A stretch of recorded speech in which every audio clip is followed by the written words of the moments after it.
Coming up, as Boris Johnson's position looks increasingly shaky, we look at the runners and riders jockeying for his position. One thing's for certain, every single one of them has form. Before we get into it, please hit the like button, subscribe and get notified of new videos every Wednesday and Saturday. You know when Boris Johnson's in trouble, when he stops lying and starts gibbering in a mixture of Latin and Eton schoolboy.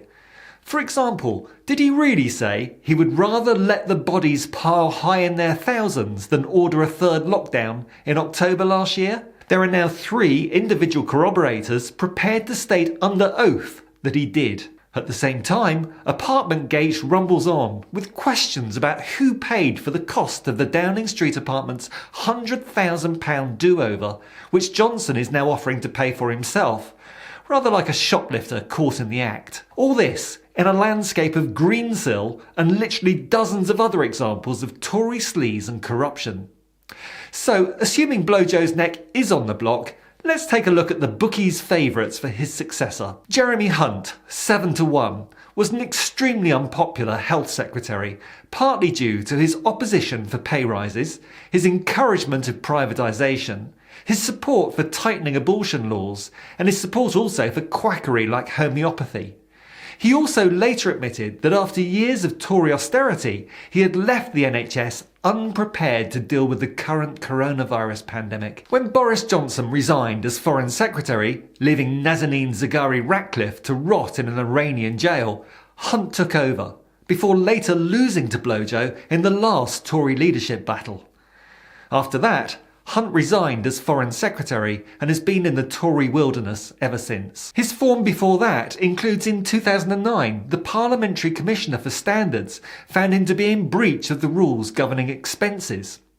In 2018, he breached anti-money laundering legislation by failing to declare his interests in a property firm and bought 7 luxury flats in Southampton with the help of a discount from a Tory donor, Nicholas Roach.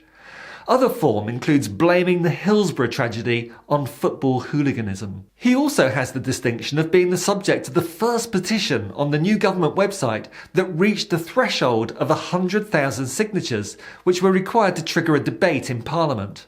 It called for a vote of no confidence against Hunt. Michael Gove, 5-1, currently Chancellor of the Duchy of Lancaster, a cabinet position with various duties connected to the royal family's income, and he also seems to be very busy blocking freedom of information requests for the government. This antipathy from Gove towards transparency goes back many years to the Condemn coalition, when Gove made a name for himself for attempts to avoid provisions of the Freedom of Information Act by using various private email addresses to conduct government business with advisors. Many of these emails were deleted after receiving Freedom of Information requests, and the Information Commissioner ruling that Gove must disclose them.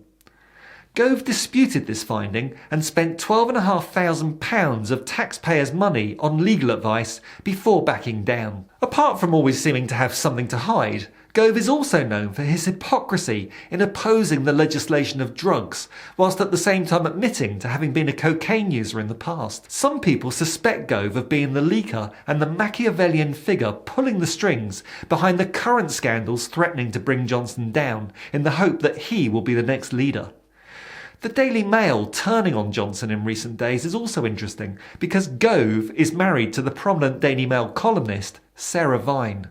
Priti Patel, 16-1, who was fired from her previous ministerial role of Secretary of State for International Development after the BBC broke the news that she had attended 12 meetings with various Israeli government agencies whilst on holiday, without the permission of her boss, Theresa May. She'd subsequently recommended that the UK's International Development Department give money to field hospitals run by the Israeli army in the Golan Heights, even though it wasn't known who exactly the patients were. On her return to the backbenches, she did her best to block the Electoral Commission's probe into the law-breaking Vote Leave campaign and to investigate the Remain campaign instead, despite there being no evidence at all of any wrongdoing. She was appointed Home Secretary by Johnson, despite her previous breach of the Ministerial Code, and Patel began working for Viasat as a strategic advisor on a salary of £5,000 a month for 5 hours work a month, without seeking prior approval from the government's Advisory Committee on Business Appointments.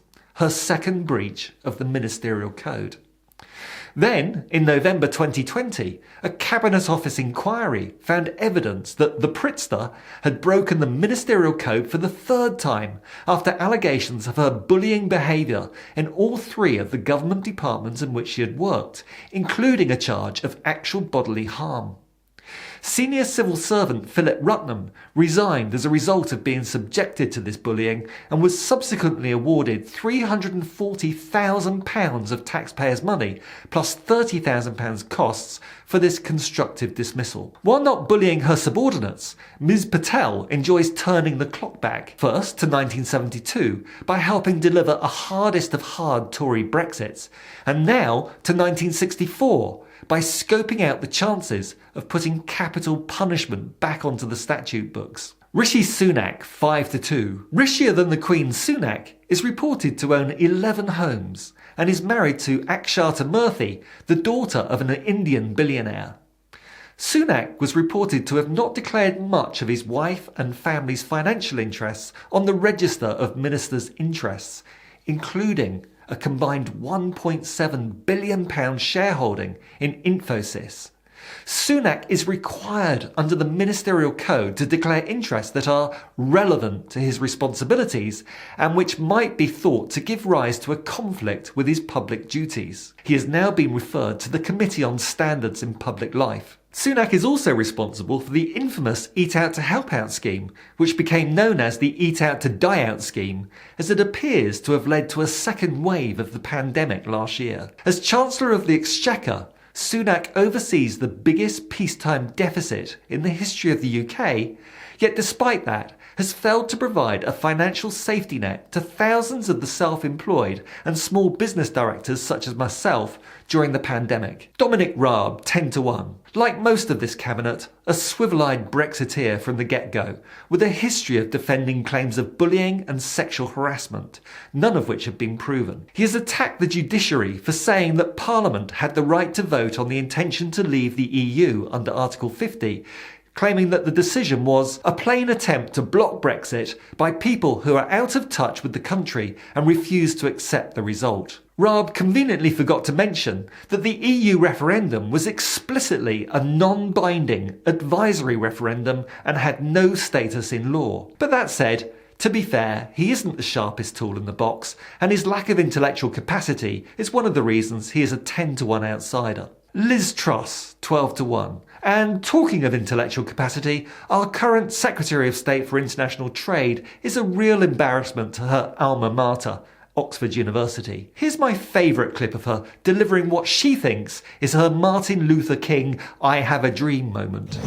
In December, I'll be in Beijing, opening up new pork markets. I don't know what it is with the Tories and pigs. Liz Truss is the co-author of Britannia Unchained, a book which contains the statement, "Once they enter the workplace, the British are among the worst idlers in the world." Britannia Unchained also detailed how Liz Truss and her co-authors would love to replace the NHS with private insurance. Perhaps we should be grateful that her current duties see her dutifully cutting and pasting EU trade deals onto UK government-headed notepaper, but on slightly worse terms, and getting trade ministers from other countries to sign them by forcing them to sit in uncomfortable chairs for hours on end.